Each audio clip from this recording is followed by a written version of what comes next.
আসসালামু আলাইকুম। যারাই আমার ভিডিওটা দেখতেছেন অবশ্যই মনোযোগ সহকারে ভিডিওটা দেখবেন, আর আমি কি কথাগুলো বলি শ্রবণ করবেন। আমরা আর 4 দিন ডিউটি করবো ইনশাল্লাহ। তারপর আমরা ঈদের বন্ধ পাবো। সবাই দূর দূরান্ত বাড়ি যাবেন। যার সময় অবশ্যই দেখে শুনে টাকা পয়সা পকেটে মানিব্যাগ সবাই সাবধানে রেখে বাড়ি যাবো। তাড়াহুড়া করব না, দেখে শুনে বুঝে পরে আমরা সবাই বাড়ি যাবো।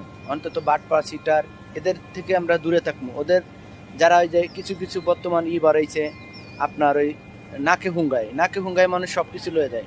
যাই হোক, আমরা ওই ওই সমস্ত থেকে দূরে থাকবো।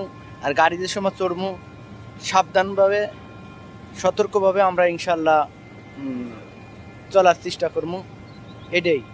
আর মা বাবার জন্য সবাই দোয়া করবেন, সবাই যাতে ইনশাল্লাহ সুস্থ মতে সহি সালামতের জন্য আল্লাহ পাক বাড়ি পৌঁছায়। আর আমরাও দোয়া করি ইনশাল্লাহ সহি সালামতে সবাই বাড়ি যায় ঈদ যাপন করে ইনশাল্লাহ সবাই আবার আসবে।